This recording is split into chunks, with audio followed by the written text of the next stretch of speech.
Hello and welcome back to the DayLuna Human Design Podcast with your hosts, Dana and Shayna.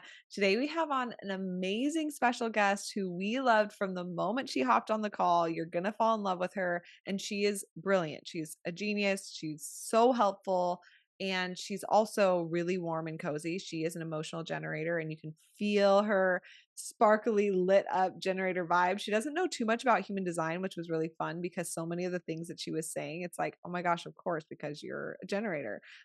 She has a channel of community, she has the channel of power, and she also has the channel of surrender, like really being intuitive around matching people with things. So it was really fascinating to be able to learn from her and dive into the nervous system.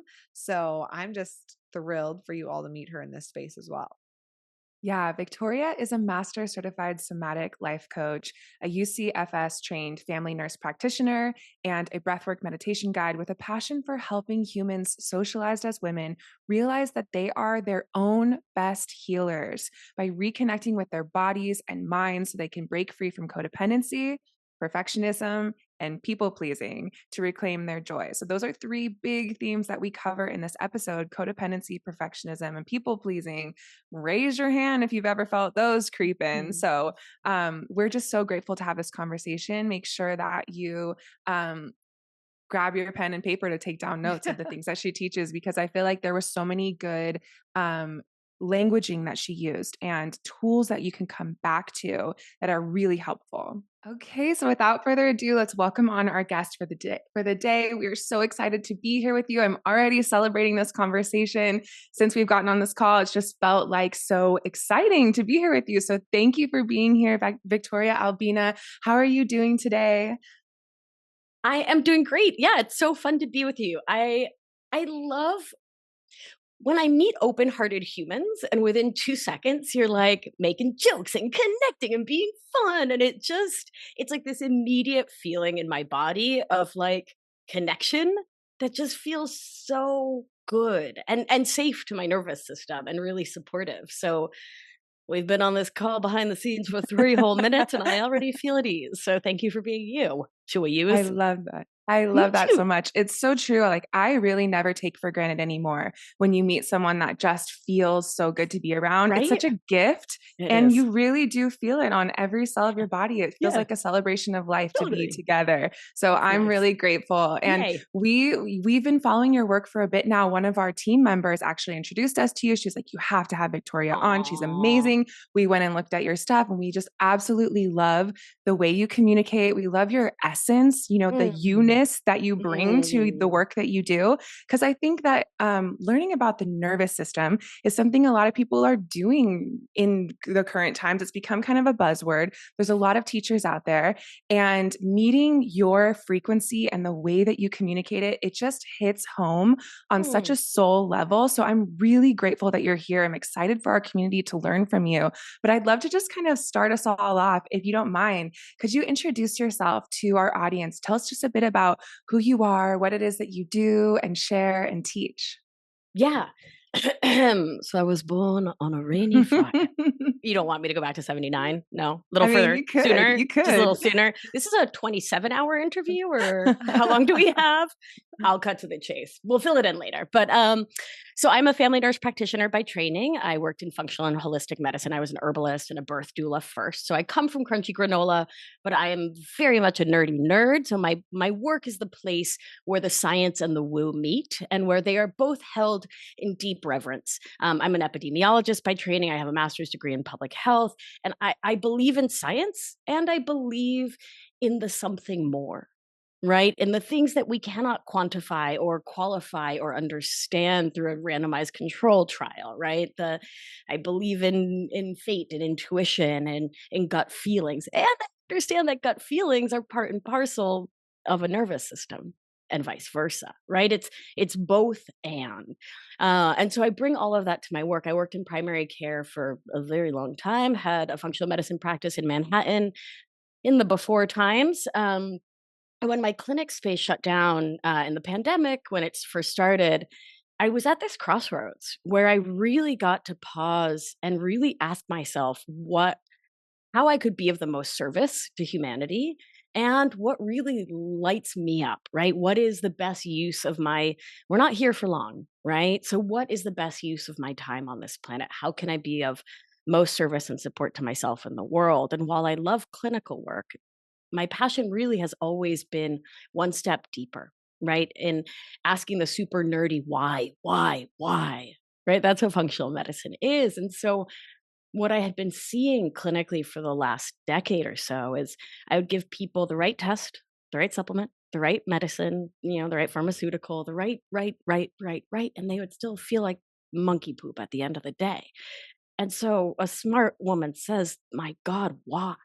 And the answer kept being the limbic system, the nervous system, trauma, stress, societal pressure, right? All of these things that you can begin the conversation clinically, but coaching is really the place where we can dive in, really pull it all apart, and slowly but surely, because the nervous system needs slowly but surely, build it all back up together to help people step into really truly living lives that they find fulfilling and satisfying, full of joy and wellness, beyond what we can find clinically. So I'm a master certified life coach. I'm trained in somatic experiencing, sensory motor psychotherapy. I'm a nerd, y'all. If I haven't said enough nerdy nerd words, I'm the host of the Feminist Wellness Podcast. I have a book coming out next year called End Emotional Outsourcing. We can talk about that term, which, yes, I trademarked. And yeah, I'm just a nerd for all things codependency, perfectionism, and people pleasing, because they are the three driving mindset stories I saw underneath my patient's hypothyroid, IBS, reproductive function issues, et cetera, et cetera. Wow. I am blown away just by everything you've shared right now I because, got a lot of words. gosh, there's so much. First of all, just looking at your human design chart, Oh, so many of your gifts are exactly what you're doing. It's like, yay! when we're looking at someone's chart objectively, right? We know nothing about you. It's like you could do Sure. this, you could do that. You could, the highest expression is this, but how are you actually using it? Like, are you living in the fear side of this expression, or are you living in the Mm, side where you're really being able to help other people and expand mm, people and heal people, and in yeah. doing so healing yourself along the way? And so many of your gifts are literally questioning things like, why are we doing this? The Ooh. logical side, like Hmm. finding the actual truth and having that skepticism to say like, okay, but is that really helpful? Is that really needed? And then you have all Wow. of these other gifts around matching people with what they actually need based off of your instincts, and people pleasing, understanding the dynamics of people pleasing, understanding how, as our community is so important to us and it nurtures our health and our emotional well-being, but there's this slippery slope where you're scratching an itch to kind of belong, but you're doing it in a way where it's detrimental to you because you're people pleasing, you're sacrificing yourself, you're ignoring your own needs for your community, for other people. So you have so much intuitive wisdom and insight around these areas, and I just am so thrilled hearing all of the things that you're doing, because it's like, oh my gosh, this is your genius. And if we met you in a reading, we wouldn't know anything about you, and we'd be telling you like, okay, I mean, you could do this. This is your genius. This is where you can really lean into, and you're going to feel so much purpose and healing pop up in these places. I mean, there's so many other things in your chart, but just as you're sharing, I'm like, yes, yes, yes, I'm obsessed. So that's the first thing I want to say. The second thing is that it just feels really healing to me hearing your journey as a doctor, and then asking these questions, and Mm, wanting to really actually help people. Like, I'm mm. almost going to cry because Oh, I'm peanut. 7 months pregnant right now, Oh, and mazel. thanks. Yeah, and I am feeling so not frustrated with the medical system, but Mm, um I've realized on this journey how much our medical system does not actually give a fuck about who no. you are, or if you live Yeah. or die, or Yeah. if you're Yeah. happy or healthy or like mentally okay. They're just checking off boxes and like literally Yeah. showing up for the day and then seeing everyone, and then they go home, and it's just like you feel like literally a number on a screen. And Yeah. it's so it feels so disempowering because it's like, Mm. okay, like, does anybody care about my Mm. life other than me? I mean, obviously, right? My friends and my family and I do, but I'm not an expert in these things that I have Mm. questions about with this whole new journey of my body. Yeah. And obviously Yeah. pregnancy is such a, a very specific example, but I think that Yeah. this applies to everything about our mental Mm. health and well-being, Mhm. in Mhm. feeling that, do I have to become a mental health expert Mhm. to live a healthy life? Like, do I have to Mhm. become a food expert to eat healthy in this country? Do I have to like understand everything for somebody to Yeah. for me to be healthy, right? And so to Yeah. have somebody who's had the background of Mm. it being in the medical system and actually caring and Yeah. actually saying, okay, but why are people still feeling bad after all of the Mm. things that I, should be prescribing them or should be helping them with? What Mm. is the core? Like, what's actually Yeah. holding people back there? And then Yeah. being able to give them the resources where they can find healing and can find Yeah. change. I think Yeah. that's just so needed. It's what we need in this new paradigm, that Yeah. empowerment, that expansion and actual growth versus just Mhm. like this hamster wheel of like, oh, but now you have a new symptom and now you have a new symptom and a Right. new one. And it's like, it's a Yeah. never ending cycle. Yeah. Yeah. Yeah. First of all, I'm sorry. Like, lo siento, right? There's not a good word in English, but like, I feel with you what it is to move through the medical system in the US in 2024. It's not a loving, kind, caring experience. I have had some of the worst medical experiences of my life in the last year and a half, 2 years. I mean, anywhere outside of major cities, but also in major cities. Yeah. And I don't think anyone comes into medicine with the goal of like not loving your patients or not Yeah. attuning to your patients, not taking the best care of your patients. Our training is grueling and exhausting, right? Like, I think most of us come into it because we want to support people to make their lives better. And it truly is capitalism, white settler colonialism, right? And the patriarchy, those three Yeah. systems of oppression that keep loving, caring, kind clinicians from taking care of our patients the way we want to. I worked at a Yes. federally qualified health center. FQHC is like medical shorthand for like poor folks no one else wants to take care of, right? In Durham, North Carolina. And every clinician there was wildly dedicated to our work. I mean, we were paid peanuts, right? And the hours Mhm. were grueling. And we had 15-minute intakes. 15-minute intakes. Because we were so overbooked, we were usually running like an hour or two behind. So hourly workers, right? Farm workers, Walmart employees, etc., are now not just taking, the hour you and I might take off to see our clinician, but they're taking a whole day. Who can make rent? Like it's a bump on of it's a hot mess. Maybe we Yeah. can, we can just pause there and say it is an absolute hot mess, and we need change at the deepest levels, right? Like, I Yes. worked on Yeah. healthcare for all campaigns in the early aughts, early like 20, almost 25 years ago, was working on socialized medicine in this country. I mean, which we have, right? We have the VA and we have Medicare, Medicaid, but not right. There's a huge gap in the middle where most of us fall through the cracks. Yeah. Oh, I could go on and on, but I think, you know, we just all need to continue to be voices for change, right? And keep letting the systems know that it's not okay.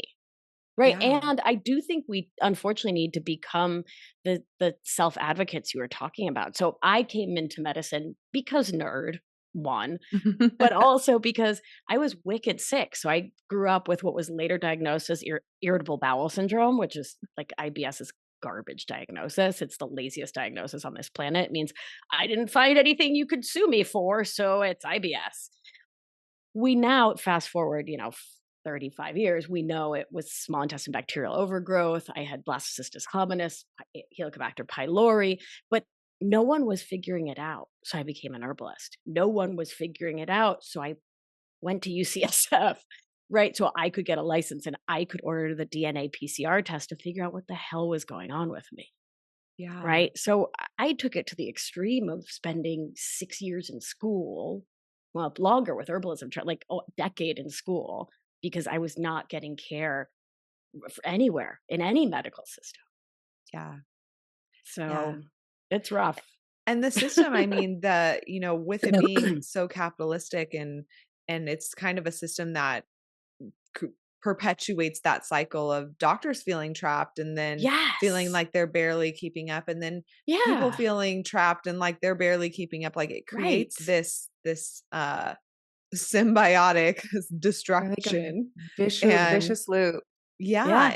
and I think it does take, like any change, one person at a time, like one thing at Yeah. a time, but Right. one, individual person to be like, okay, let me do this differently. Let me shift what I'm doing because that's the only thing I have authority over is myself Right. Sure. and my body and what I can do. Yeah. And it will change slowly over time, but it's refreshing to find someone who has done that and to be Mm, able to learn from you. thank Um, you.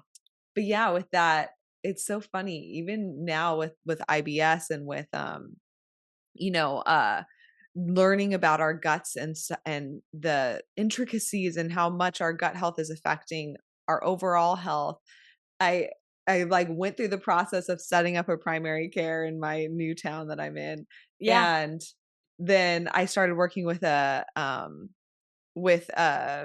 herbalist and what's the right word? Like a naturopathic doctor, Naturopath? Yeah. but it was online. And so Uh-huh. anyways, we wanted to do gut testing to see like what's going on in my gut Yeah. and got like the information back, got like, oh, okay, you have this parasite, you have this, Sure. this, and this.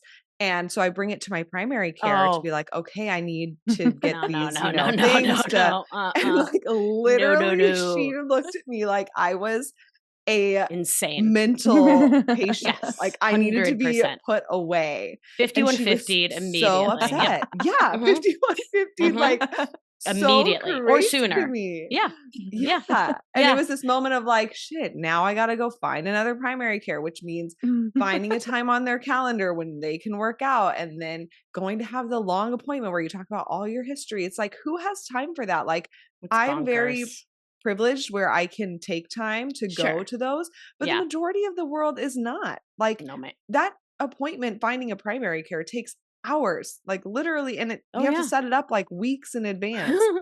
And Yeah. then if you don't have a primary care, any specialty thing that you do, they're always like, "Oh, that's outside of my scope. My Ask scope. your primary care doctor." Yeah. It's like, Yeah. bitch, I don't have a primary care doctor anymore because It's they all rough. suck. They all So, suck. Yeah. anyways, Yeah. I recently was having this symptom out of nowhere. And instead of going to my primary care, I just texted friends from school because I know. So I declined to let them weigh me because they shouldn't be weighing people. Right. And yeah, I want to be a voice saying you're perpetuating some problematic everything. Right. damn, Weight is not a yeah, determinant of health.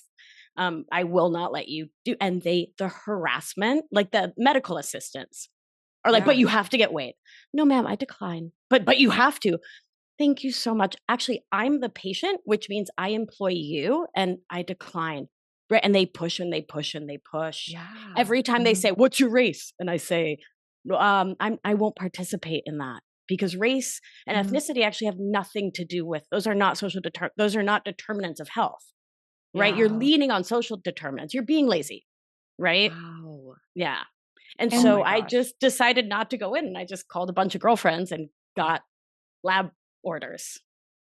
wow. Wow. That is so empowering to hear because I feel like when we're talking about this bigger issue, like our healthcare system's got to go and it's crumbling and we need Right. a new paradigm of Yes. healthcare. When we talk about that problem, it feels so big that it feels like, what can I really do? Right. And like we already mentioned, you can learn and become an authority in Sure. different fields so that you can Yeah. advocate for yourself. But I feel like a lot of people listening to this right now probably have never even thought that it was okay to decline Yeah.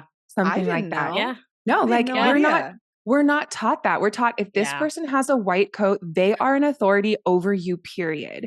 Yeah. And we need to, the more we hear one person Mm. saying, I politely decline, I'm the patient, I'm allowed to do that, Mhm.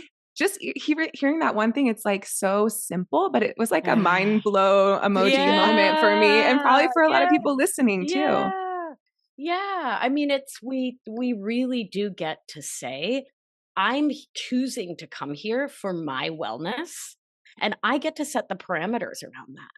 And when I think of the work I do, so my passion is helping humans socialized as women to take back our minds and our bodies, our somatic connection with self from emotional outsourcing, which is the term I created to talk about our codependent, perfectionist, and people pleasing thinking. Right. And it's a Mhm. mindset in which we chronically and habitually source our sense of worth, wellness, belonging, connection, value, safety from everyone and everything outside of ourselves instead of from within. Right. And so we habitually turn our entire sense of worth and self over to whomever tells us they own it more than us. And so, of Yes. course, when our thinking runs in that emotional outsourcing vein, of course we go to the doctor's office and the first person in scrubs, we say, "Oh, sure, I'll get on the scale." Even if like I'm lucky to not have some massive eating disorder history, but what 3 out of 4 women in the I don't remember the statistics, somebody will correct me, I'm quite sure, but you know, a mind-blowing number of humans, not just women, but largely women are living with an eating disorder history, and you're going to force them on a scale and then tell them the number in a room, Yeah, often with other people coming in and out. No, baby. Right. it's so true. But we don't think I have ownership over this animal, this body. This is mine. I get to say within these parameters what I am and am not here for. Right. And that's at the doctor's office. But it's also like a friend of mine the other day was like, "Girl, I need to take your program." And I was like, "Okay, I hear this a lot." The other day, Mike and I went out for sandwiches and he wanted, that hot pastrami one they do on the corner? And I was like, mm-hmm. She's like, "You know how it's too spicy for me?" And I was like, "Every one of your friends knows this." She was like, "That's all he wanted." And I didn't even say anything and I just ate it and had heartburn for hours. Oh, no. And like Mike's a cool guy. This isn't like an abuse Yeah. situation Mhm. where like Mike would have been like, "All right, yeah, get whatever." Or Mhm. like, "Oh, okay, well, I want that one. You do you." Right? It was all within her socialization, her conditioning, her survival skills, right? Where we just don't speak up. And so we continue to live lives that aren't how we really want to be living, you know? Yeah. Right. Yes, which is so much of what we teach in human design too, of being Mhm. your own Right. authority. Like, what does Right. that really look like? And you're really Right. taking it to these details of like interaction by interaction, emotion by emotion, feel like your Right. nervous system response, and Yeah. really digging deep into like the little moments where you have people pleasing or self sacrificing or giving your Right. authority away, and you don't even realize that you're doing it. Right. Right. And what's for me most important in there is to remember that it truly is the quotidian bullshit that makes up a life. Like, yes, the big choices, where do I go to school? Do I get married or divorced? They matter. But it's the day by day little tiny moments, right? That's what creates our lived experience of self as an animal that matters or not, Mm. right? Where we tell ourselves, I matter or I don't. Right. That is so powerful. I mean, even just hearing that is like, it strikes you because we don't Yeah. realize that that's what we're communicating when we don't speak up for ourselves. We don't Yeah. realize, it's like if I'm just letting that moment pass and the moment came so quickly. And so I just kind of let it wash over me and I didn't, and it's gone like that. But it's like when we allow those moments to keep happening over time, we're sending off that frequency, that message to the world, to the people Right. around us. No wonder we all struggle with boundaries. And when we're talking about these 3 words, codependency, perfectionism, people pleasing, like, whoa, name a person in your life who doesn't struggle with one of those 3 things or all of those 3 things quite frequently. Like they really are, they really hit home. And for me, I feel like in my personal life on my human design journey, I've come a really long way, and I've healed a lot of those like thought patterns or mindset patterns that have put me in that. But I always catch myself in a new situation. Like I just had like a big family situation recently, like a medical thing where I had to come and help my father-in-law. And I was just trying to keep the peace and mediate and make sure everything went smoothly because there was so much dysfunction. And by the end of the week, I literally was like, I am making myself sick from Right. just people pleasing my way through this thing. I'm trying to be helpful, but it's like a new challenge on a new level that kind of takes you off guard. It's something that maybe you haven't dealt with normally. And you find yourself right back in those old patterns that you're like, I really thought that I made some progress on that, but here I am.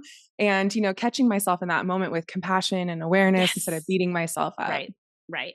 And I love that you went where you went of the compassion and love, because that for me is the evidence that you have grown and you have shifted. Right. So for me, the work is all about stepping into intentionality, right? Because it's so easy to stay in all the conditioned unintentionality, all the habituality of what survival skills are at their core, right? Because that's all emotional outsourcing is. It's a set of survival skills. It's a playbook for getting through a certain kind of family, a certain kind of environment, a certain kind of society and culture, right? Right. And so it's not personal failing. It doesn't mean you effed up. It doesn't mean there's anything wrong with you. Absolutely not. It just actually is like kind of something to brag on. And that's the biggest part of my work is to drop the shame and instead be like, pardon me, but I need to brag on some people, please. And I did with my mother-in-law the other day, because let me tell you what, my inner children were so scared. And so this inner guardian came out and totally told her what she wanted to hear. And then she sort of left me alone about it. Next time I'm going to do it differently because I went into unintentionality, but let me pause. We do this in my programs all the time. It's like a huge part of what we do is celebrating, oh my God, I did this people pleasing thing. I did this codependency thing with like a seriously big high five, way to go inner me, because I kept myself alive. I kept my psyche intact. And like, that's a really big deal, you know? Yeah. I Yeah. love that because it creates that space for like okayness to then move forward from versus Yeah. like trapped and Right. feeling stuck. Yeah. Right. Yeah. And because shame cannot live where there's celebration, Yeah. Yeah. right? So can you Yeah. tell us a bit about intentionality Yeah. around codependency, perfectionism, people pleasing, like Sure. these big Yeah. focuses of your work? Like Yeah.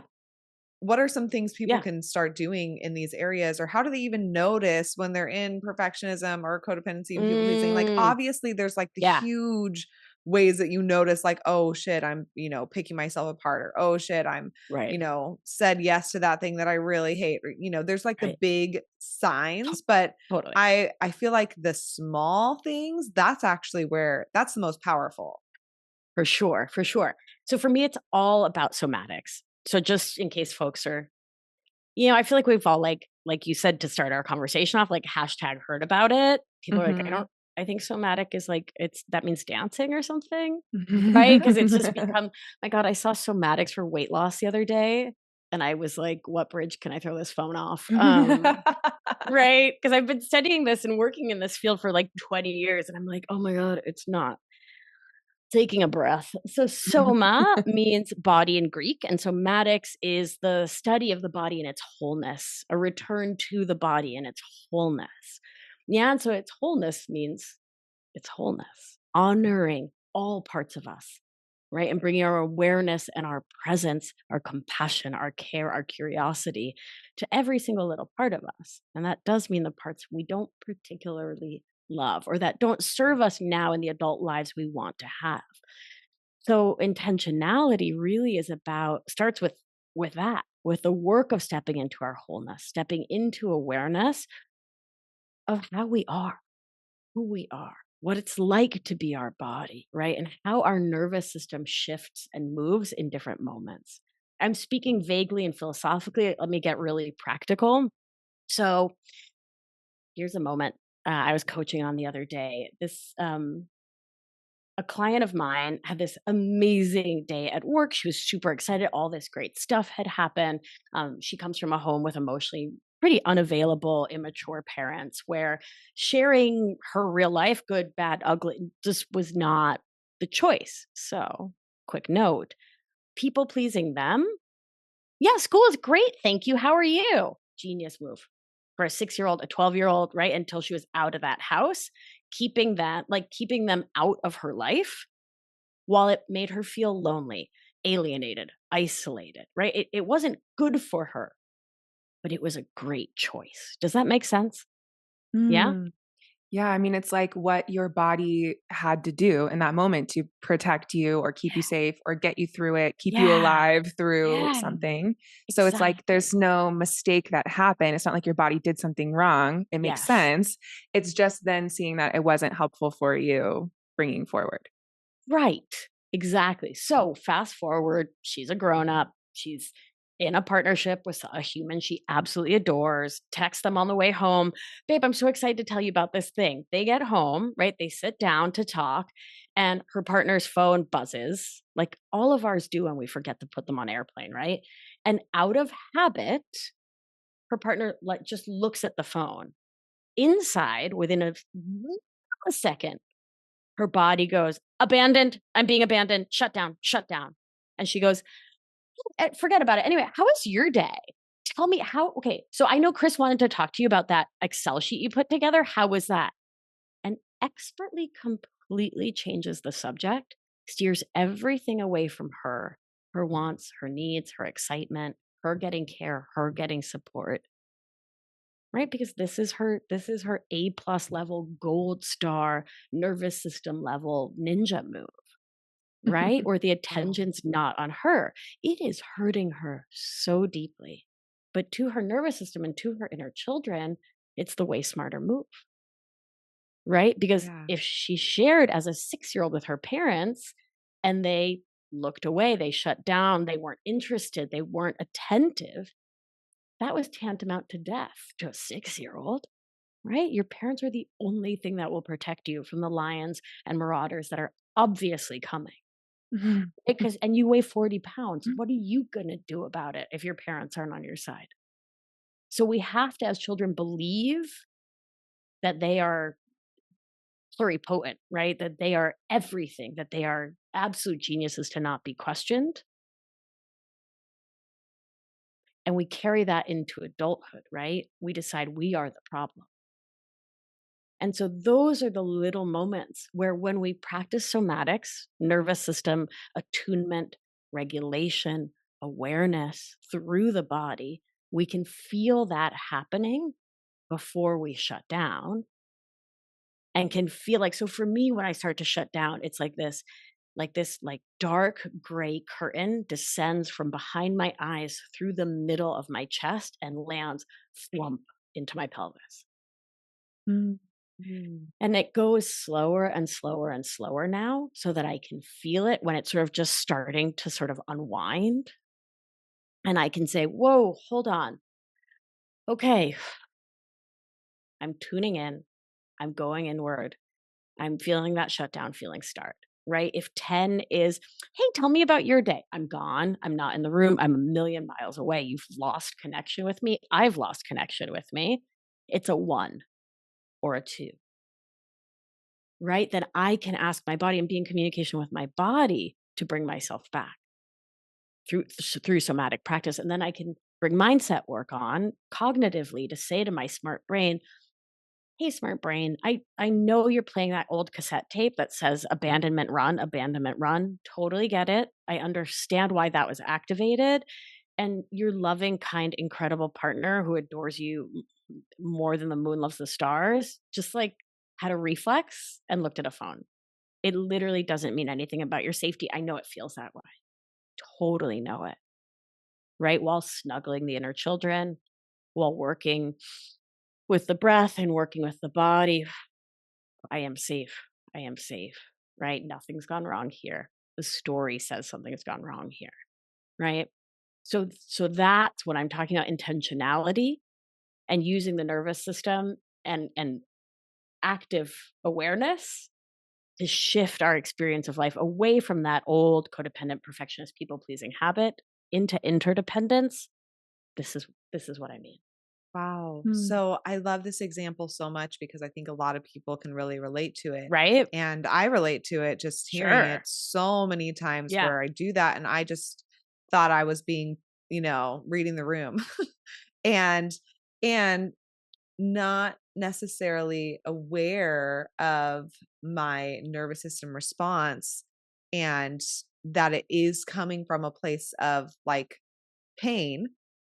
Right? Like, it's Right. like what you said, like a level 1, like, I'm not even aware of it. Like, I'm completely shut down. Like, you're not connecting with me, I'm not connecting with me kind of place. And so I wanted to ask you, as that curtain is shutting and it's getting slower and slower, which I really can feel that in my body, like, when I'm thinking of different examples with this one that you gave, um, I guess what is the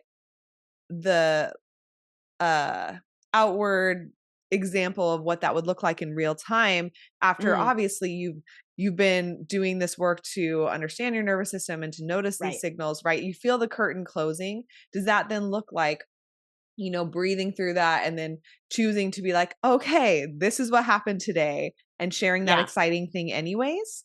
So it depends on the company, right? And so when you said, "Oh, I thought I was just reading the room," Mama, give yourself credit. Sometimes you are just reading the room, right? And your intuition and your brilliance and your amazingness knows, like, "Oh, this person's not actually interested. I'm gonna not," right?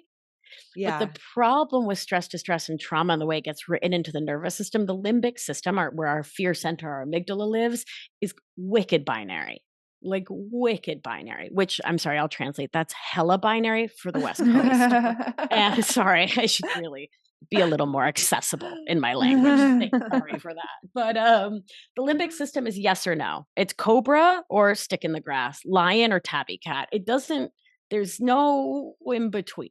Like it doesn't understand Chihuahua because that's like half murder bot, half love monkey. And it just doesn't get it. I'm staring at one and I don't understand him either.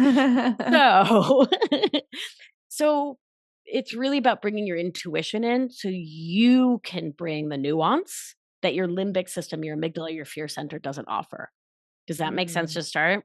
yeah. Yeah. So then, right. So what do you do? It depends on who you're talking to. If you're talking to someone, we started this conversation off by being like, oh my God, 3 open hearts on one phone call. Oh my God.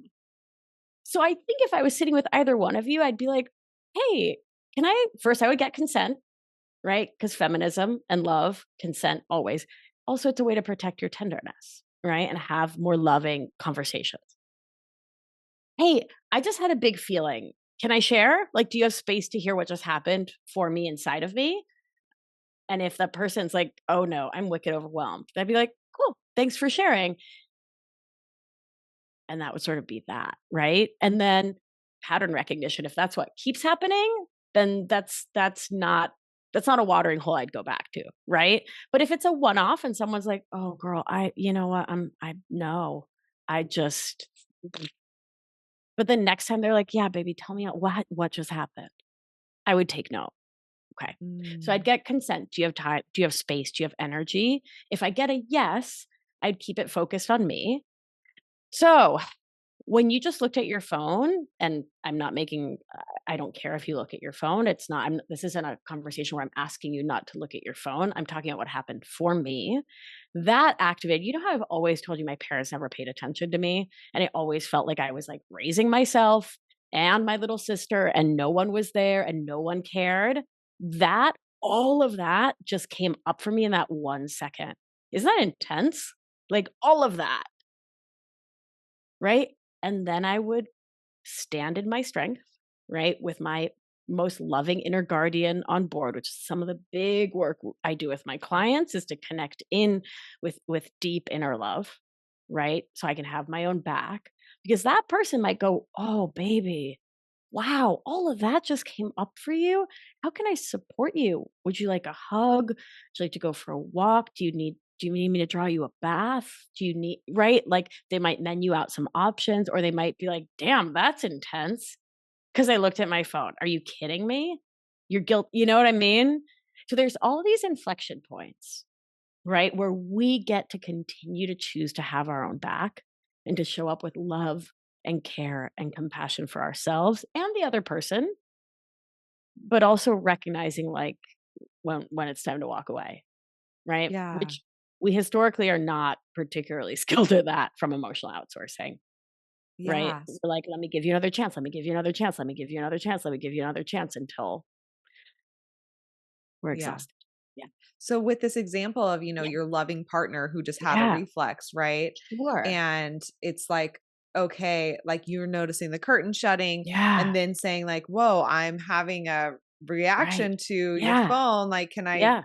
like, I know that you just had a reaction, like I'm shutting down, but I wanted to tell you about my day. Like, would you then, like, do you have to Sure. go? I guess my question is like, do you have to go into the place of like, let me tell you like exactly what I'm experiencing emotionally and with my trauma and all that? Or can you still be like, I want to keep talking about my excitement and my Yeah. joy, and Y Sure.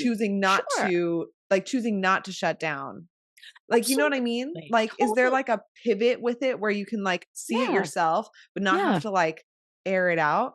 Because one thing I feel a Totally. lot is like I air out so much that it can be Ah, exhausting to other people, that I'm sure. like, okay, I don't need to air this out. I understand what's happening here. So like, let me breathe. Let me Right. choose to like not shut Right. down.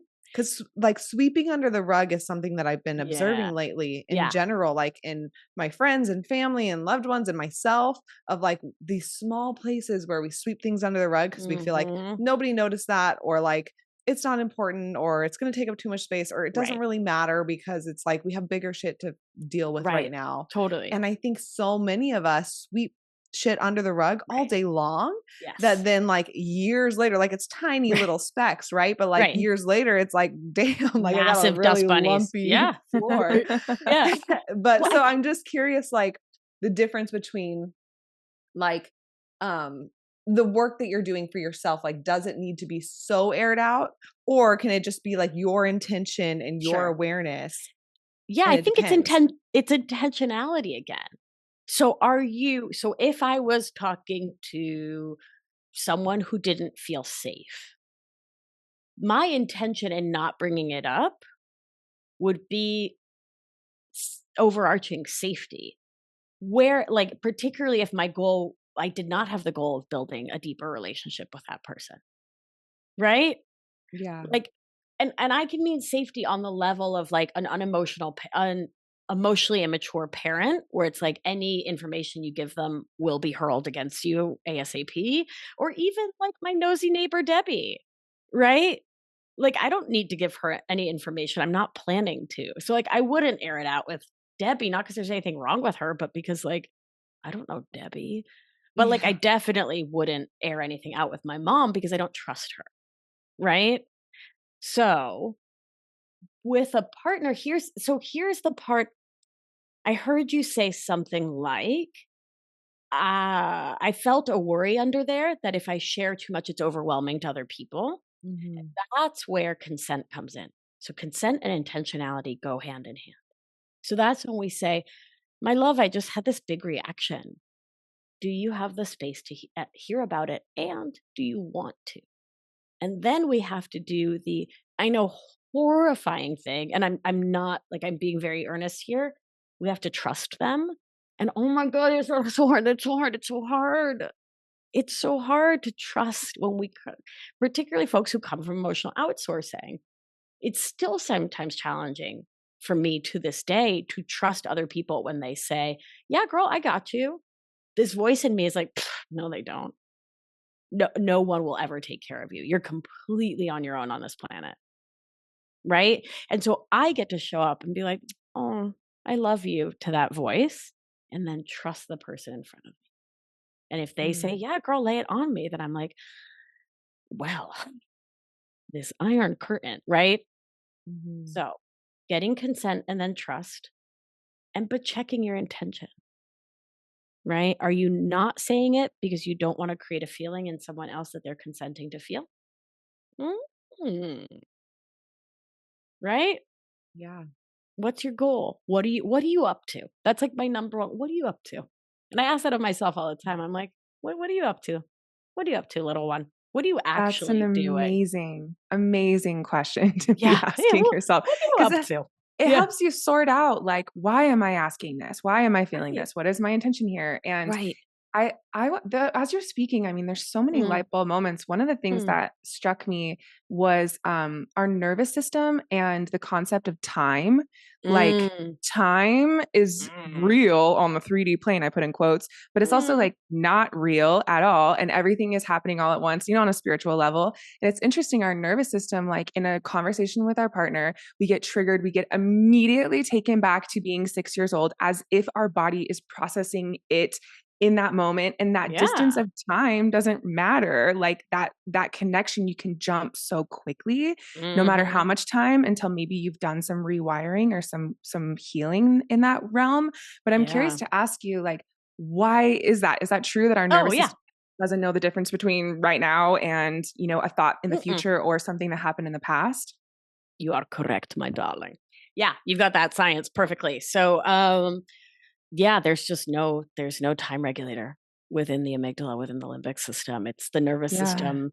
It's all sloshing. And when we take a decolonial framework and a framework that privileges indigeneity over colonialism, we understand that time is sloshing and time's not real. It's really an invention of the train system, right? Mm. We didn't really have time before trains, really, right? Um, I- anyway, in our modern conceptualization, I could go on. I went to Oberlin in the 90s. I took like a literal entire semester about this, which like I love About so time? much. Yes, time and Wow. indigeneity. Yeah. Oh my gosh, you are Yeah. my soulmate. That is Oh, so thank cool. you, I love darling. that. Ew. Time. It's So time. fascinating. It's not real. Yep. And yeah, and so what happens is I'm going to go from science to metaphor because I love metafora.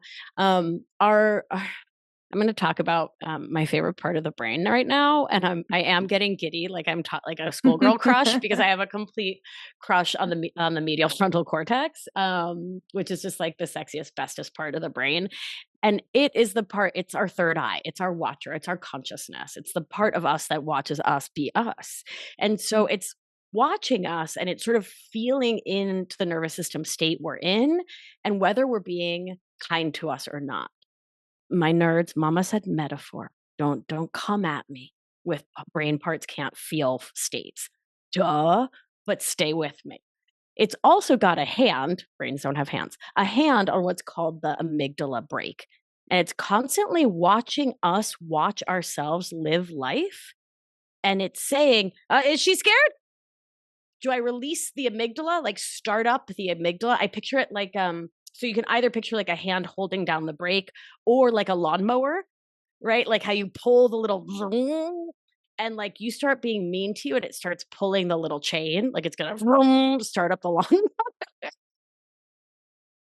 And it doesn't understand if you're being mean to you now or if you're like, I cannot believe that the other day I got mad at myself for throwing away my Jane's Addiction t-shirt when I left college in 2001 because it was in a box of things I didn't mean to get rid of, but I did. And I was looking for it to go to a 90s themed party. And I was like, I cannot fucking believe that I got rid of my Jane's Addiction concert tour t-shirt in 2001. Right? And my medial frontal cortex was like ready to send me into sympathetic Pulling activation. that chain. Like about something. How don't even try to tell me how many years ago that was. 2001 was like 5 years ago, right? Yeah, basically. Okay, great. Okay, Yeah. cool. Time's not real. Cool. Time's not real. Time's not real. Time's not real. But yeah, our brain doesn't understand. And so the nervous system, when activated, will shunt us back into the moment in question because it's seeking resolution, right? It's seeking an end that is different than the end that happened. Right. And so if you were in freeze and couldn't scream, couldn't run, couldn't do whatever, your nervous system wants you to do that now. Mhm. And so that's why it feels like you're in the past wrestling that demon. Yeah.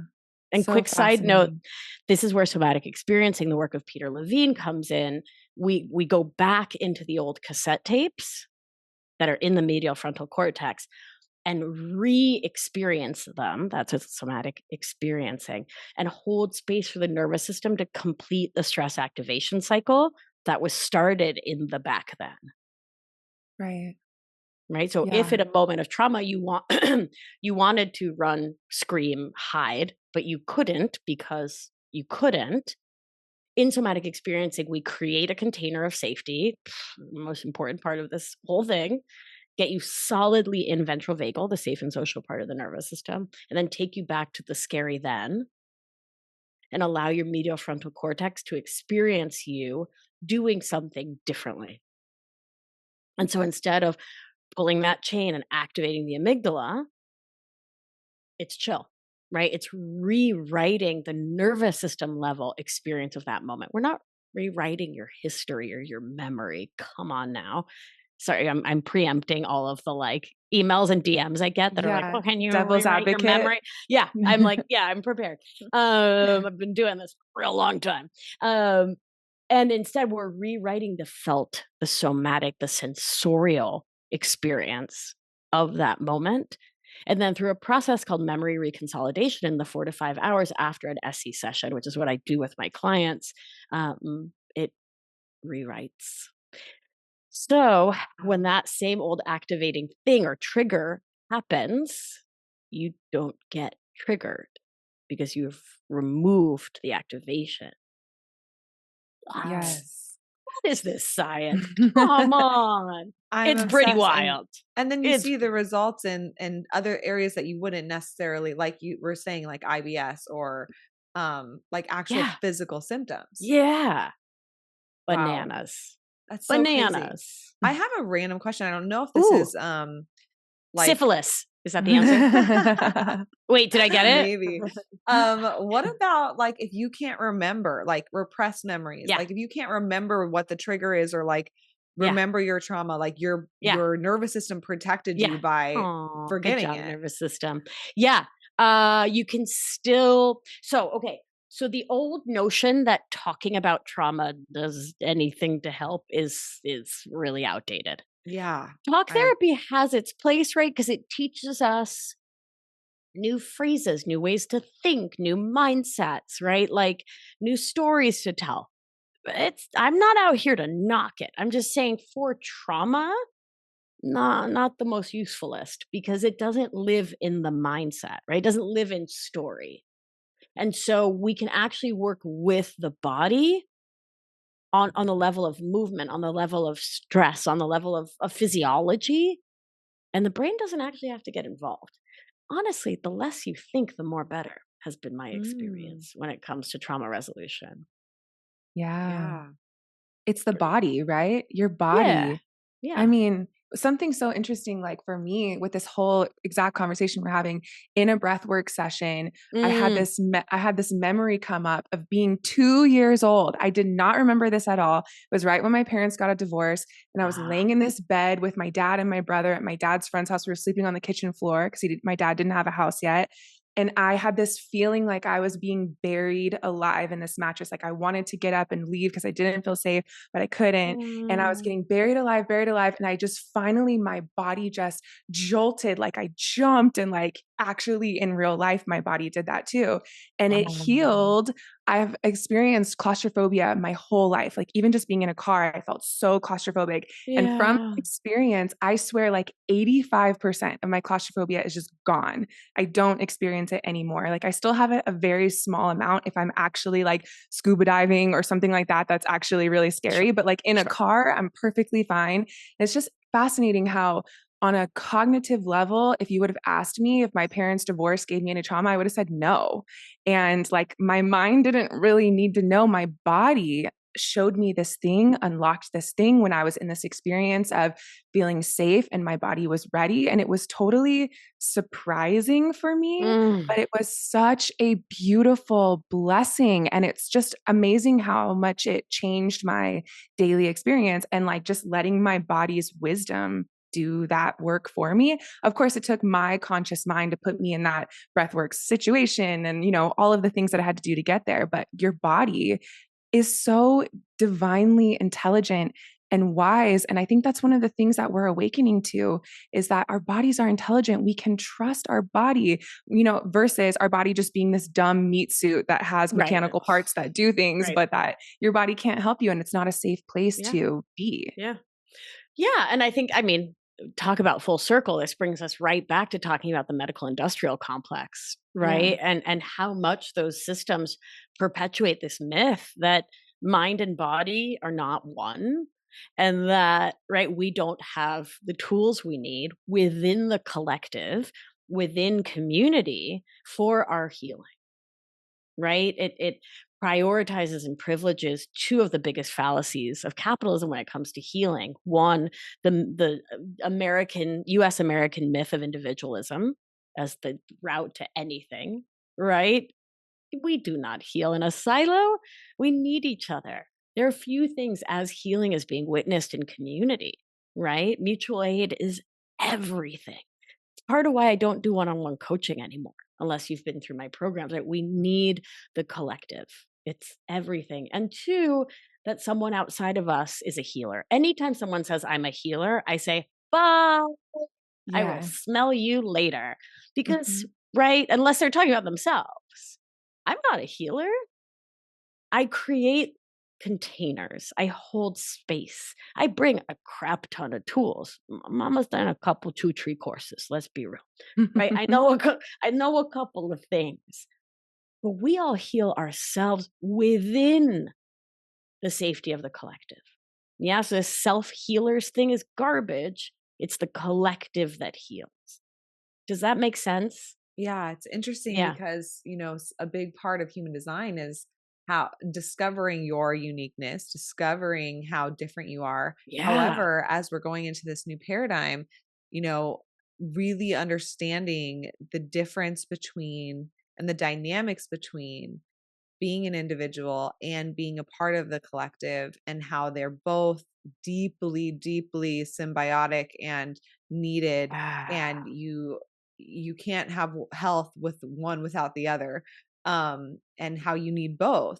And what does that really look like? How do you honor yourself and take self accountability and understand yourself and your personal individual experiences and gifts and purpose while still connecting with other people and being impacted by other people and in connection and healing with other people?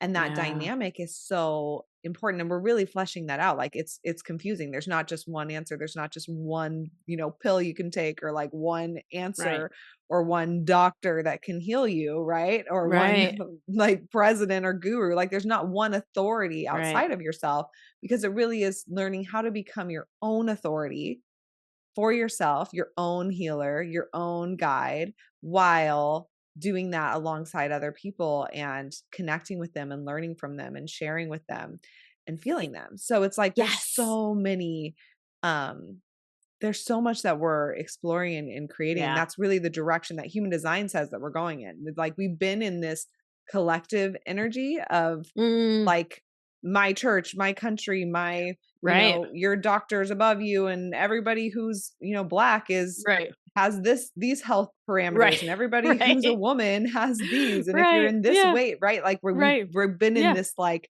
chunking you into just categories. But now we're moving into like, no, you as an individual and within the collective, how do you heal? How do you feel? So it's really fascinating. Like there's the side of like being your own authority is being an individual, but how do you do that? Because you're not supposed to be in a silo. Like being your own authority doesn't mean that you're in a silo. It means that you're like empowered within the place that you're already in, alongside everyone else that you're meant to feel day to day. I cannot tell you well, here, I'll describe it. It's like this orangey red glowing orb of joy in my belly with like, when you look at videos of the sun and cause it's, gaseous, right? It's like all the gases burn. It's like that in my tummy, thinking of joy, just how beautiful it is to hear. Cause human design is, right? It's the I Ching, it's the Tao, it's like 5,000-year-old systems Yeah. all brought together, right? We have stepped into the age of Aquarius, right? So astrology's on our side. It's just beautiful to me to Yeah. hear about another system pointing us back towards non-duality, right? Because what Yes. we're talking about with the boomers is the creation of intense duality, right? So if we look, and I'm just gonna history nerd for a second. Do I have your Mhm. consent? It's Yes, your show. please. Okay. Yes, please. Okay, great. Thanks. So if we look at the Great Depression, right? Why were people buying things? Well, they were buying the Levi's with the strongest rivets and the strongest seams, right? The things that would not bust. Why? Because the whole house had $4 to live on and, their food cost 5, right? The Great Depression sucked. And so people were buying for durability. And that really sucked for capitalism because people weren't replacing things. They were buying one pair of shoes and fixing them. And where I live now, there's no cobbler, right? There's nowhere to get your shoes fixed because we're not in a Literally. literally we're moving soon, but like it's ridiculous. But my point is, so in the 1920s, the concept of non-durable goods was created. And so what did they have to create culturally in order to get people to not buy the one pair of jeans that they would own until they were buried in them, right? But rather to have like there's been styles and trends since forever. I'm sure the Grecians were like, oh, I need a new toga for this like party, whatever. Like Julius Caesar's throwing this party. Let me get a new toga. But the day-to-day people were getting new Levi's. So they created consumerism based on individuality, and they created this concept of uniqueness and individuality, and you having this style that mattered in this specific way that led to, I feel, and I don't feel, this is like what I've been reading historians saying, like part and parcel of the narcissism of the boomers, right? Is that Mm. they individually matter. And so them getting on Facebook and yelling at you for what you're doing really matters. The rise of the Karen, right? Like it's all about this intense narcissism bred out of the depression, which is But it's so so fascinating. yeah, that's so interesting because it's a prescribed individuality. It's like you Woo! want these genes, you want Yeah. these, Yeah. this is the trend that's Uh-huh. going to make you an individual. You want Right. these colors, Right. right? And that's going to shift and change because Right. you have to always be shifting and changing. It's still an Right. outside authority Right. telling you how to be yourself and Right. how to be an individual. Right. So it's really interesting because it's like it is that like individual side of like you have to be different and you have to Mm. invest in that and consume in Mhm. that, but Mhm. because we told you to. Because we told you. Yes. Like 100,000% yes. I mean, it makes me, what is that? I haven't seen The Devil Wears Prada in about 200 years, but there's a full scene about cerulean blue, right? Do you Mm. remember what I'm talking about? Yeah, Like, Yeah. totally. right. And that's this. That's like, Yeah. it's been prescribed. It's Yes, so crazy. absolutely. I'm And so I've been fascinated. thinking, since individualism is such a big part of human design, I've been thinking a lot about like toxic individualism and this Ooh. exact theme that we're talking about, and how, like, in biology, a cell that doesn't know it's connected to the rest of the cells becomes a cancerous cell, and how in people it's the same way. Like, we're meant to have our own uniqueness and our own function, just like a cell in a body. But when we're disconnected from the all that we need, that complete interdependence, we become cancerous. It becomes toxic. And I was just curious, I know we're running out of time here, but with this theme Time of doesn't exist. I know. with this theme of interdependence Yeah. and the nervous system, I'm just kind of Yes. curious, can you teach us a little bit Ooh. about like Ooh. regulating Yeah. our nervous system Yeah. and meeting Yeah. other people? Because I feel like loneliness is a huge problem Oh, that we yeah. experience in general. So I was just curious, could you teach us a little bit about the interconnectedness there? Mm, yeah. So I want to just say something about loneliness to sort of start us off, and then I'll nerd into that. It's a very popular thing in the mindset coaching world to say that loneliness doesn't exist. It's just your thoughts. And I get what they're saying, but I also really need to, as a healthcare provider and a person with a master's in public health, and also just as a human who loves humans, want to say that that's bullshit, right?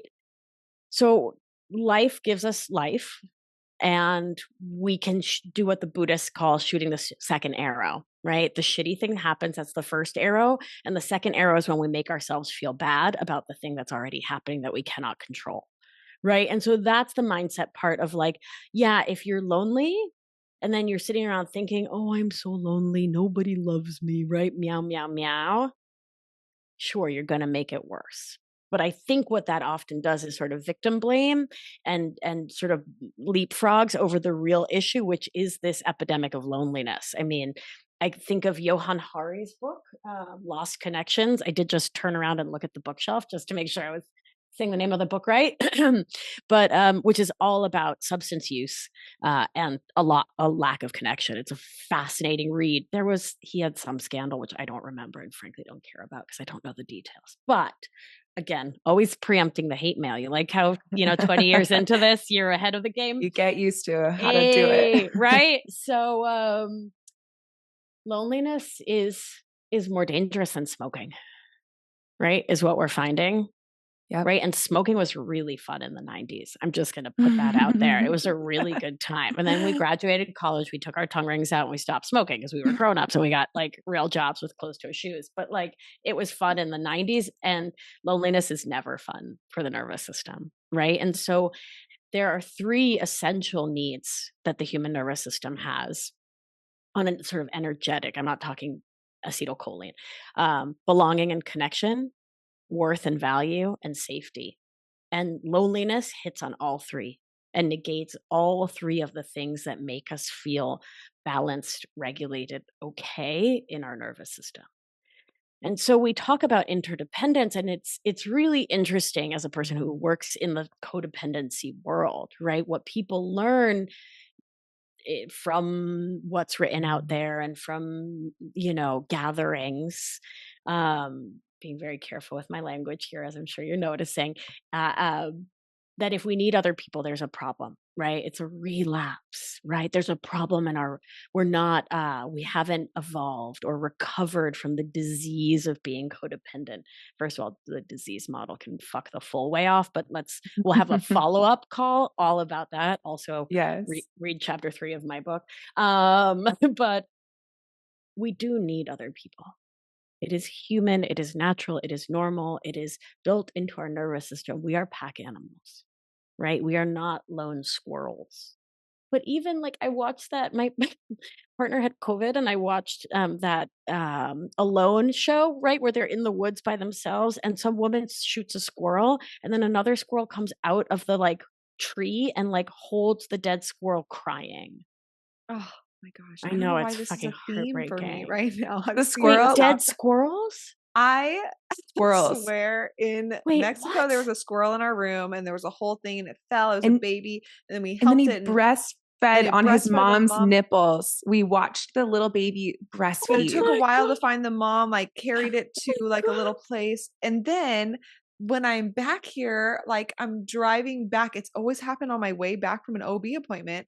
The Whoa. car in front of me hit a squirrel and then I watched it struggle in the road like horribly. And Oh then my God. yesterday on the way back from an OB appointment, a crow was in the road, just like the cars were driving around and it wouldn't get out of the road. And so I drove slowly and its baby was there and the road hurt. And I don't know why this is a theme in my life right now. Like I've never seen these scenes so much and I'm pregnant and I'm like, Yeah. what's going on? But anyways, Okay, but I don't when know we're what the done I don't know what the recording, message is, well, but let's look up squirrel medicine. now you're bringing it up, which is Yeah. Okay, crazy. but we'll look it up. We'll Google see. it. Yeah. I have some books. Sorry, side tangent. No, I Anyways, mean, we I need each feel other. like I hope this is your show, so edit this out if you want. But dear reader, listener, not reader, dear listener, if you know anything about squirrels, please send these babes a DM, send them a little email. While you're there, rate, review, follow on social media on Apple Podcasts and share on social media. Please. But also let us know what you know about squirrels. I feel like you're gonna get some interesting mail, and I really hope you'll CC me. Fascinating. Okay. So back interdependence, to we are being pack alone. animals. We're not meant to be alone. It's not our natural state, right? So a nervous system in true loneliness, right? There's a difference between solitude and aloneness. Yeah. I married a Buddhist, right? Who chooses solitude, who chooses the 2-week, right? Alone retreat, right? But has energetic connection to others. And that's sort of the Yeah. difference, right? Is the difference between solitude and loneliness.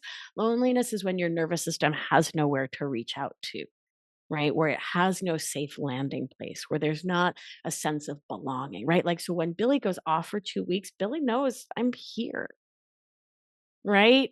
And there's people. I mean, it's not like she's always in the woods completely alone. Sometimes she is, but like, there's people at the Buddhist center, right? She has other animals, right? Versus like the epidemic of loneliness, particularly in elders in this country, where they're just like in their suburban or rural home and literally don't see anyone for days and days and feel no sense of connection. Yeah. So, The internal side. The yeah. loneliness is internal, whereas solitude is like Yes. just like superficial, Well, it's choice. intentionality. It Yeah, comes back to intention. intentionality. When Yeah. Billy fucks off to Sky Lake for a week, like that's Yeah. intentional. It's a choice, right? Whereas It's you can be Sedona in a versus. room full of your whole family or a room full of people and still feel incredibly lonely, right? So Like it's that's, yeah. internal. Right. Yeah, and sometimes it's structural, right? Like the Yeah. elder alone in The their double elder. wide with no one around, no one visiting them, no way to get anywhere, right? There's no public transit in this country writ large, right? Like Yeah. those kind of, we've lost the commons, right? To Yeah. get into some Wendell Berry here. Like we've lost the commons, we've lost the social connection, right? The social milieu that we used to have. Downtown's dead, right? Yeah. There's no community center per se, right? So that's sort of one issue, but the feeling alone in a room of people who you should have connection, should is in quotes here, have connection with, that's where both the nervous system regulation work and mindset work can really come in to start getting curious why, right? So is there something about them you're not accepting? Right? Is there something about them you're judging? Is there something about like what's going on in the story there for you? And what's your nervous system telling you? And maybe it is that like being around your family is not a good or safe connection for you. Like maybe that is true. And will you continue to carry that wherever you go? Likely if you don't learn to make peace with the core wounding that's at the base of it. Does that Yeah. make English? Yeah, and that iron curtain that, like, you mentioned, Yeah. closing, if you Yeah. do that, over and over in every relationship, you don't foster closeness, which No. I see a lot of times, especially in, like, men, Yeah. with the patriarchy and their conditioning Right. of wives, or partners not feeling close to their male spouse because Yeah. there's that emotional iron curtain that's shutting and Yeah. closing people out. But then it does create this internal sense of loneliness, like nobody understands you, nobody gets you. There's, and then of course, I guess you said something interesting with like victim blaming and Mm. and I'm always like myself, and maybe this is my nervous system of like, okay, how can I be empowered around my loneliness? Like, not Mm. just circumstantial of like, do I have the resources or the people, the circumstances to not be lonely? Like you mentioned, like the elder who's alone in their house. Like, how can that person be empowered to heal their loneliness, even though circumstantially they don't have anyone inside their home right now? Right. Right. you know Yeah. and I'm assuming it's all about coming into the nervous system and like being able to address those things and heal I on think the it's a inside. combination, right? We do need to like connect with other humans, Yeah. right? Like just being alone all the time. So maybe we can, just for the sake of this conversation, put it into two categories. So if you are the person literally, so I moved upstate to upstate New York in the pandemic. I've never been lonely before because in fourth grade they would put me in the corner and I would talk to the corner. I make friends locked in a cardboard box by myself. Do you know what I mean? Like I immediately I'm a gregarious friggin' Leo. I'm also Argentine, right? I'll talk to anyone about anything at any point, and I have never been lonely like I am up here. right? It's this Mhm. place where people are really flaky. People don't call you back. People aren't like, it has not been a kind place for me. And so we're leaving, right? So part of it is stepping into self-trust enough to say, here's who I am. It is easy to be my friend. I sent 4 girlfriends videos yesterday because 4 different things made me think of them. I saw a bird that I thought Judith would like. I ate a cracker that I thought Marie would like. You know what I mean? I'm a damn good friend, right? So that comes back to having your own back. So I'm in this situation, Mhm. not judging me, not questioning me, right? And being intentional and thoughtful. Well, have I reached out? Have I tried? Oh boy, have I tried. You know what I mean? Have I joined the club? Did I do the right? Like, I trust me now. Whereas 20 years ago, me would have been like, oh, it must be me. There must be a problem with me, right? There's something wrong with me that people don't like me or people don't want to be my friend. Right. And so there's a lot of angles to this loneliness thing, right? So having your own back, trusting you, knowing you've done what you can, and then just realizing that perhaps there are structural or situational things that need to change, but also checking yourself so that you don't carry any of your own bullshit to the next situation. Right. Yeah. Right. So, like, we're moving to a real place, to like a city, right? Um, and if I carry complaining about here, there, is anyone going to want to be my friend? I don't want to be friends with complainy pants. Mhm. Right. So, what do I leave here that maybe was a shield here, but doesn't serve me in life? It comes back to that intentionality. Right. Right. And And then, yeah, go ahead, I baby. was going to say that awareness to Yeah. separate the situation from Yeah. you as a person so that Yeah. you can see maybe I needed that because of these circumstances, but it doesn't define who I am. I'm not going to bring it Yes. forward, and having the discernment around that. And also just the discernment of what you're saying, a situation arises, and to really say, is this a reflection of me or is this the circumstance? And when you know who you are and you have that Yeah. awareness, it makes that discernment much easier. It still might Right. be a little uncomfortable to have to ask those questions, but the awareness is your safe place where you can be Yeah. that person who loves yourself and is your Yeah. guardian. I Yeah. love that phrase, like your inner guardian, and Yeah. that being a really big aspect of self-love, because Yeah. I feel like something I hear from a lot of my friends is like, who is going to worry about me? Like, who is going to stand up for me? Like, I just Yeah. want someone to care about me and love me. And it's like, Yeah. well, you are that for you. And Yeah. from that foundational place, then you're able to reach out to other people, Right. make those connections, join Yeah. that social club. Like, I Yeah. feel like that action Yeah. step of Yeah. joining a social club is not something that our generation is familiar with. Right. It's just not like common. And you Right. kind of have to learn, like, oh, Yeah. I have to actively build Right. community because I work from Yep. home and I run my business remotely. I Right. have to choose to go out in the world or Yeah. invite someone to lunch. And it feels Yep. like it should be easier to just like bump into people that you Right. love. But it's like, no, it's Yeah. on us to take the reins and do all of that inner work of loving yourself, being there for yourself, having constant awareness, but also choosing to be a good friend and reaching out to Yes. other people, Yeah. taking that action step and not just only expecting it to come back from Right. others. Like, it Right. should be reciprocal and mutual and Right. symbiotic. Yeah.